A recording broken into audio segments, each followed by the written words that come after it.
Live on tape from our studio in Fishers, Indiana, this is Night Talk, a 30-minute unscripted conversation featuring guests from all over Central Indiana, with tonight's guest, singer and songwriter Luke Austin Daugherty, and the moderator of Night Talk, Jacob Pyle. And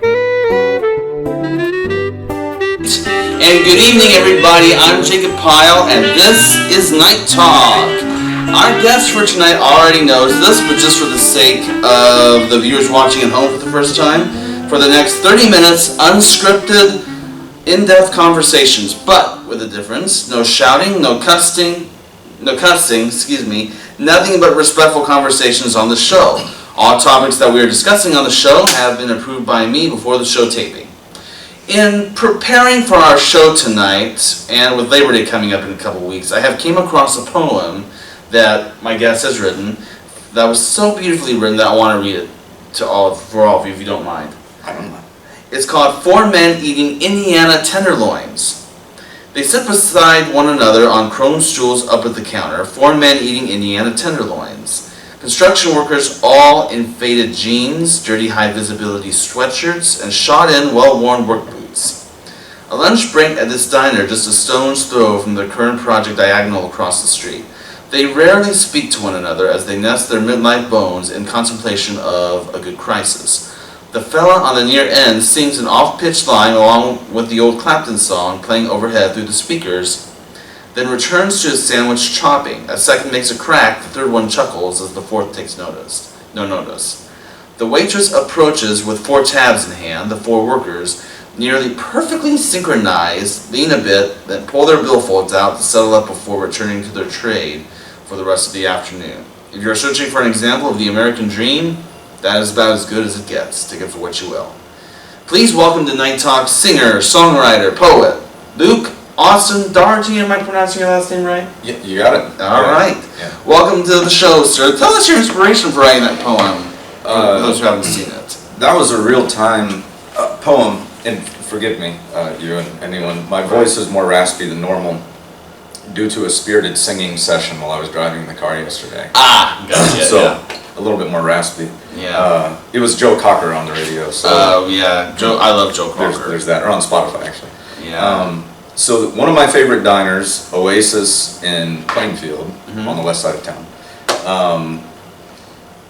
I was just there, sitting in the sacred booth, the back corner booth where you can see everything, and it was right at a lunchtime deal. And on my WordPress blog, I actually have a little picture that I snapped right as I was writing it, and it's just these 4 dudes there. And I used to be a laborer and a driver, so I know what it's like to be chomping it down, already have 5, 6, whatever, 10 hours of work, then have however much more, Yeah. Not really being in the most chatty mood with your bros because you get to rap with them all day long, so. Yeah. I used to work at a McDonald's, and I was actually the person that would go, like during the lunch breaks and stuff, that would clean the lobby area. And I think it's so interesting, and especially after I read your poem, it was so interesting to see how many people in the workforce, like just for 1 hour every day, would come, sit,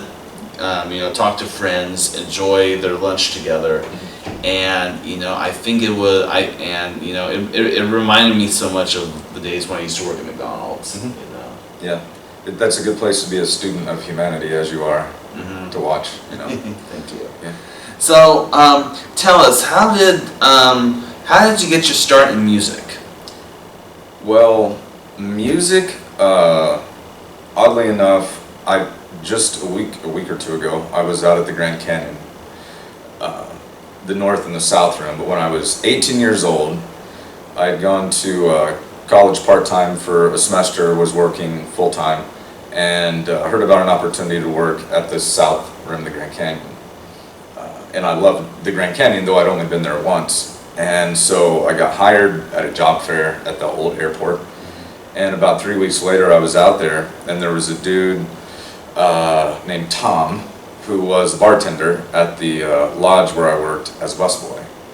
And he played guitar. And he was really one of the first people I knew relatively closely who, played and was happy to show me some chords. So that's where I picked up guitar, bought a guitar in Flagstaff, Arizona, got my first tattoo while I was out there. And over the next, I would say, year and a half, got to where I was, I picked up bass proficiently, kind of in the middle.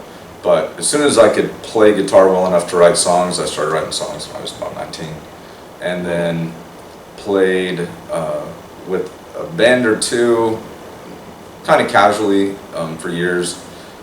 Years ago, played in church. And then when I was 26, I think, almost 20 years ago, I started playing out professionally as a solo singer-songwriter. All right. So, cool. Yeah. Now, on my question sheet, it says, tell us about your recent album, but I see that you actually brought a couple books with you that you wanted to promote. Oh, sure. Tell us about those. So to answer your album question, the most recent album is one called Half-Life. Okay. And that one's on Spotify and a few other things. I think since I've been publishing for almost 20 years, a lot of my early catalog is not on some of these formats. You may be able to find an old album around somewhere, or CD, but yeah, that's the last album.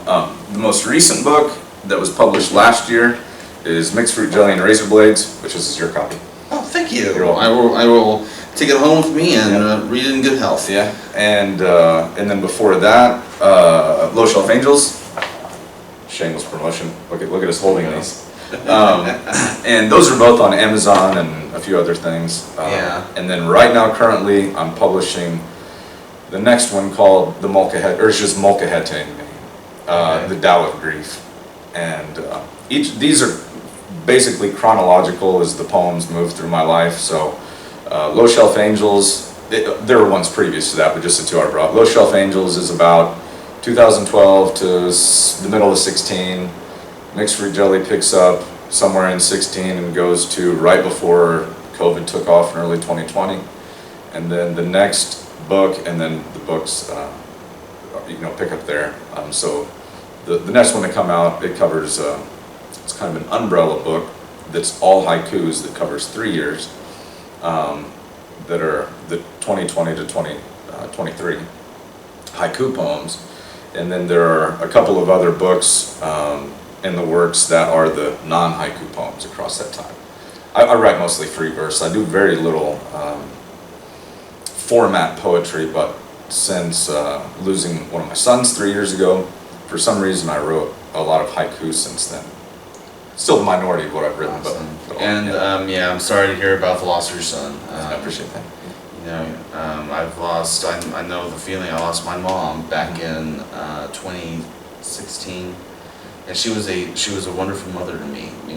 I grew up, I grew up around her. She literally was my inspiration for being the guy I am now. Yeah. I am today. So I apologize for you losing your mom, but I'm glad you guys had a strong relationship and good memories. Yeah. Yeah.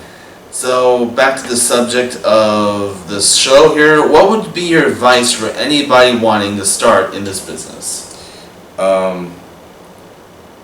If specifically being a poet, plan to get famous after you die, and always have something else to do to earn money along with it. Right. I say that in jest, but also seriously. Can I share an example? Sure. I'll tell you, I have this production company just as a side job, but I actually do work a full-time night shift job. And, because I know that this is not what's going to pay my bills. Someone told me this the other day, this is not what pays my bills. The full-time job that I have now pays my bills. Yeah. So this is pretty much, this is just a chance for all my days off to actually get away, keep myself busy, keep myself active. Yeah. And, it may pay some of your bills. Right. Yeah, and same way with poets. Poems are basically what most of yours are thought based. And yeah, I mean, so I'll very briefly give you a more comprehensive answer to your question then. Right, jump go on ahead. that. So if you're going to be, say, a musician, singer-songwriter, you've got your time today. That sound means we have to actually take a break right now. I will let you finish your thought there as soon as we come back from break. More with Luke Austin Daugherty. Stay with us.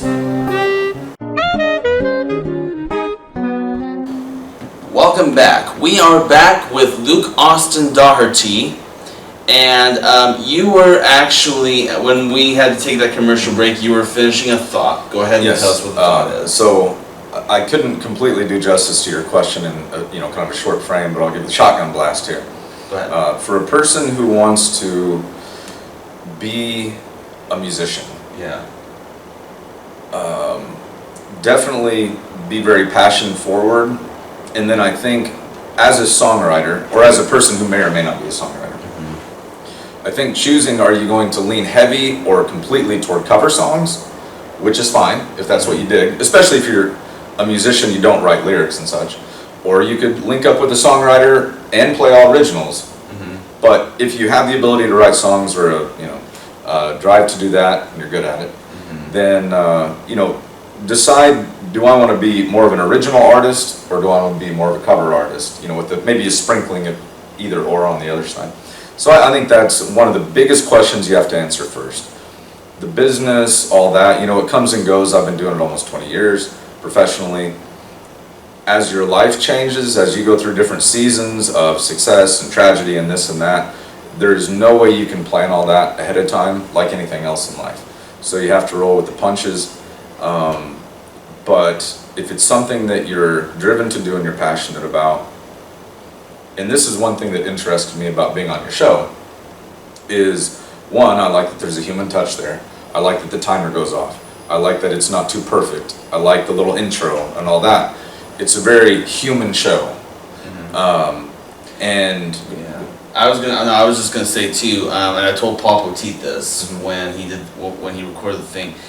Like, do you notice how his voice and the opening music blends so perfectly together? Yeah. And I want, and just to answer the question, I wanted the show to be that way because I wanted to kind of set a tone. I don't want people to think that, oh, this is just some other, trash talk show and things like that. That's not what this is. This is a honest conversation type show that people, I think, will enjoy. Yeah. Go ahead. Yeah. I'll say as a little parenthetical, I like a challenge, and I Yes. enjoy exercise. And so the fact that this is family friendly and I can't cuss for 30 minutes, that is a challenge. That I'm living up to the challenge. It's hard. Yeah. There's an old saying where I saw on Facebook one day, for every time a person, like, they would have a cuss jar, and every time people would, cuss a word, Sure. drop a nickel in the Yeah, jar. be a millionaire. Yeah. Go ahead. Yeah. So as far as that's my little short deal. As far as being a musician or whatever. As far as being a poet, or there are lots of different types of writers. But as far as being a poet, I think the worst thing you can do is to try to be a poet. It's very much like, if I take a photograph of you, I am being a photographer. When I show a person, if it's an old-timey, say, photograph that you print off in real, it's a real photograph, picture, and I point at you, that's not you. That's the picture of you. As a photographer, you may even say calling, or my duty, or my passion, whatever, however you want to fill in the blank, is to present the subject as honestly and uniquely as I have the ability to do, from the angle that I see you at, or whatever it might be, in a different way, in a unique way, in my own way. So, as a poet, it's my job, or anyone's job, and I use job in a very loose sense, to capture the thing, whether that's 4 guys sitting eating tenderloins, whether that is 2 people arguing, whether that is your own failing in a moment that you're reflecting on. To do it as honestly, as uniquely, as interestingly as possible, because you as the writer, you've already lived that moment. So really, once you write it down, once it's in a book or on a blog or whatever, it's for the reader at that point. It's not really for you anymore. Right. So, try to do some justice. And if you make some money along the way, as a poet, that's great. But if you don't, if you never make a dime, and you're doing those precursor things as well as you can to the people who read you, whether that's 5 people or 5 million people, and over time that's going to ebb and flow if you do it across your entire life, then it matters, you know. Just like with your podcast. Right. I think it can be kind of a kitschy thing or a cliche thing when people say, if it's only one person. You know what I mean? Yeah. Yeah, sure, right. But we don't desire for it to be only one person.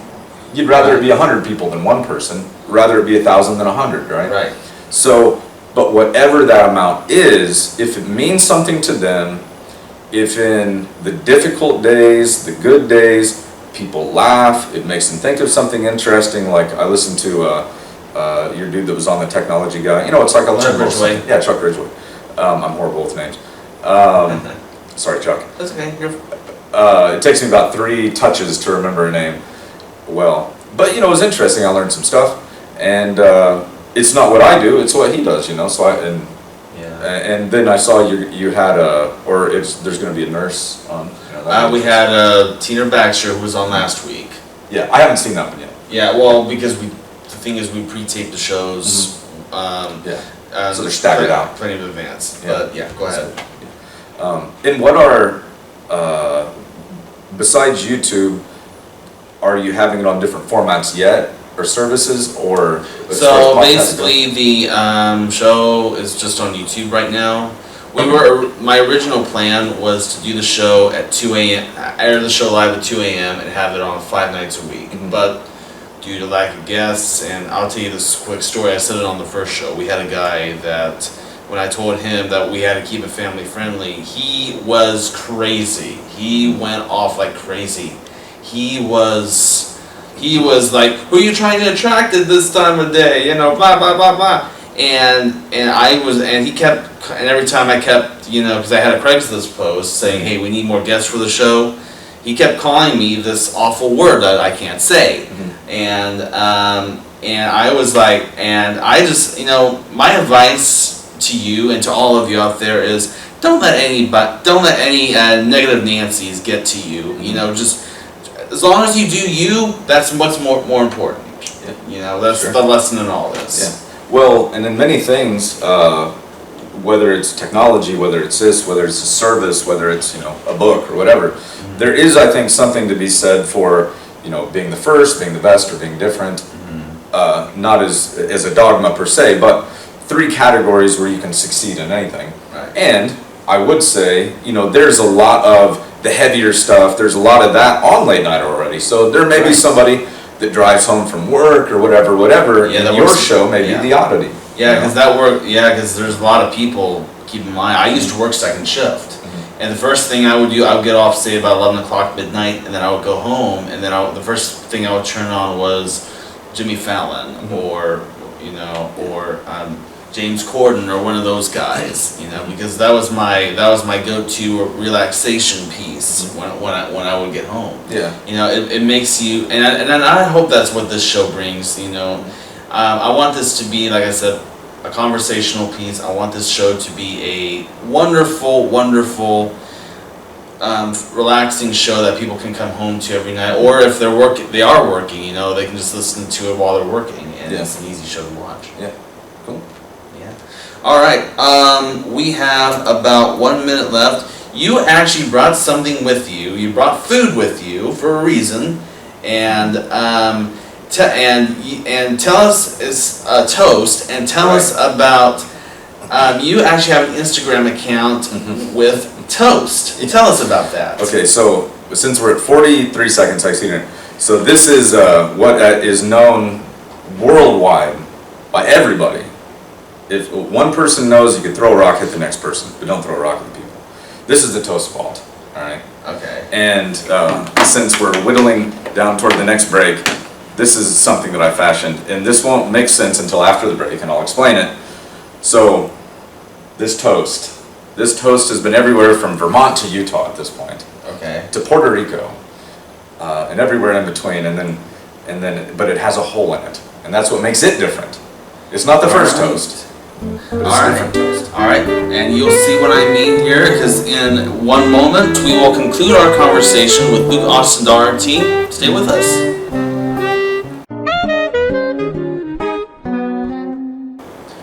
Welcome back. We've been talking to Luke Austin Daugherty. I'll get your name right here soon. And we have a guy. I'm going to let you, since you're the guest tonight, I'm going to let you do the honors. Will you ask who my guest is for next week? Will you tell us who the guest is for next week? Don't make us twist your arm. We just need to know the name. Join us on Night Talk next week, where Jacob's guest will be voice actor Jay Dowell. Back to you guys. Thank you very much. All right. So now let's talk more about the toast, the whole, and what it means, because we're dying to know at this point what it is. See, that's an interesting. What does it mean, right? Yeah. So, life is full of so many ups and downs, right? How old are you? I'm in. If you don't mind me asking. I'm in my early 30s. All right. I'm in my middle in 40s at the moment. Getting ready to tip the scale towards the other side at 46 later this month.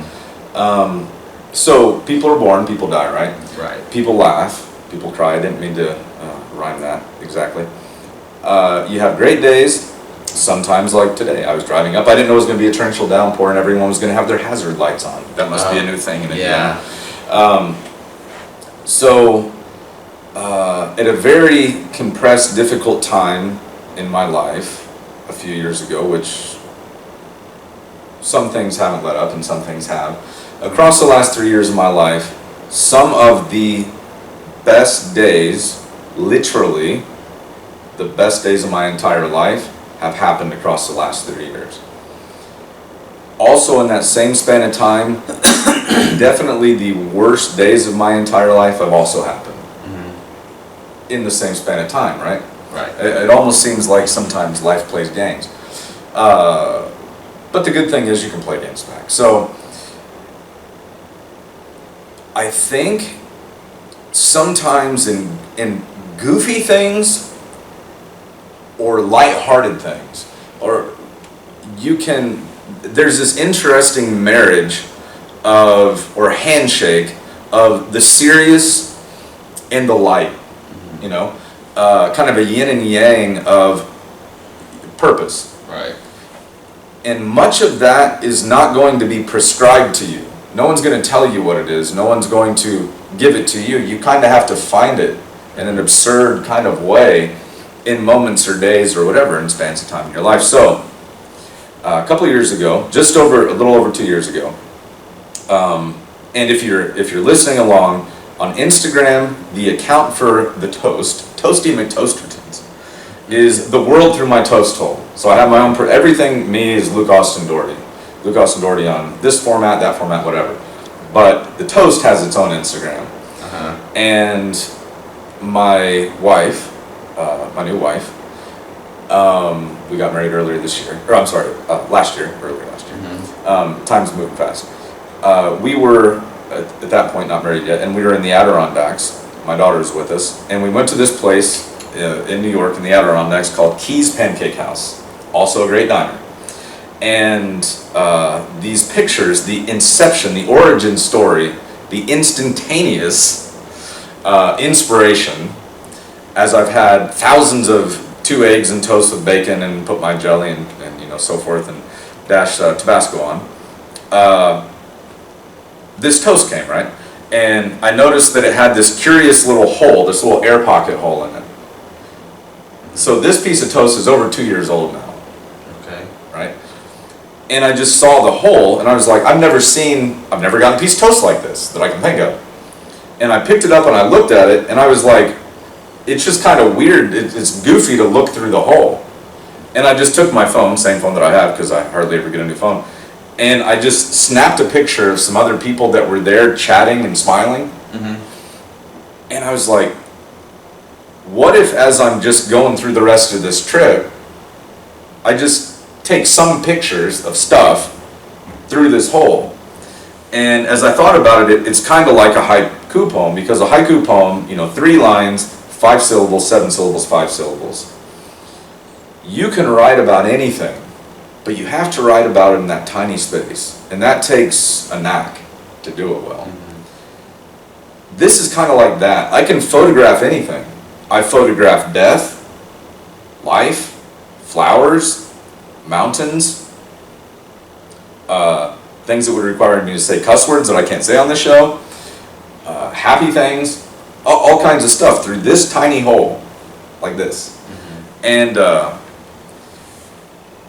I had no idea at the time, 2+ years later, because I keep it in this thing in little silica packets that keep it dry, it's still there. And I'm still taking pictures, and I've met people that, I'm just standing there. One of my favorite pictures, all right?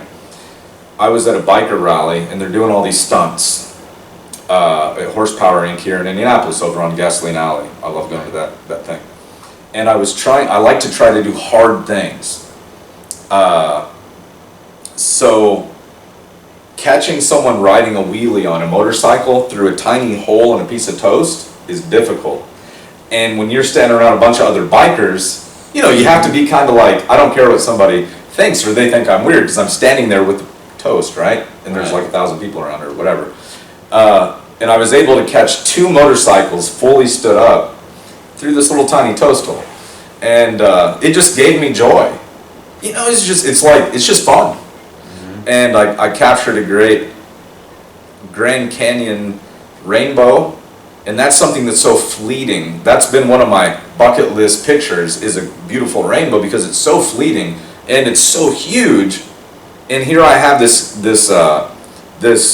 canyon picture where the rainbow is as large as the canyon, but yet I've captured it in this teeny tiny, less than a 1-inch space. So I just had to dodge some rattlesnakes to get out there after a rainstorm, and and it's weird and it's goofy, but it's fun. And so that is the purpose. It's what I chose. Somebody else just a piece of toast, they would have eaten it. Awesome. Yeah. All right, we are out. We are actually way out of time. Our conversation could go on forever, but our show. But as far as our show is concerned, that is it. We'd get hungry. We'd have to eat the toast eventually. Yeah, I know, right? Yeah. But thank you so much for joining us. I had so much fun. Yeah. And when I left earlier, I was trying to look for my little autograph book, because we have an autograph book that I have all the guests sign, and I lost it, and I don't know what I did with it, but it is somewhere. So, but we'll track it down. But yeah, but I tell you what, instead of signing an autograph book, I'll let you autograph if you have a pen on you. Yeah, a copy of your own book. Yeah. And then while he's doing that, I'm going to say thank you so much for watching. It's been fun. My guest for tonight has been Luke Austin Daugherty, and I'll be back next week with another guest for you. Till then, for Luke Austin Daugherty, I'm Jacob Pyle. Thank you for watching, and good night, everybody.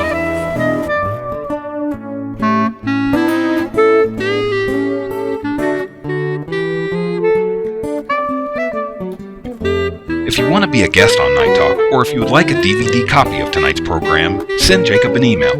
His email address is jtpile1@aol.com. Or if you're ordering a DVD copy of the program, send $10 check or money order to Night Talk, care of Pile Media Ventures, Post Office Box 154, Noblesville, Indiana, 46061. Please include the air date seen on your screen when ordering. Residents outside of Indiana at $5 shipping and handling.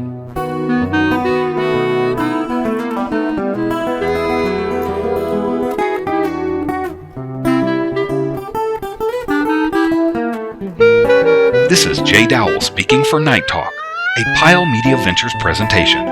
This program was pre-recorded.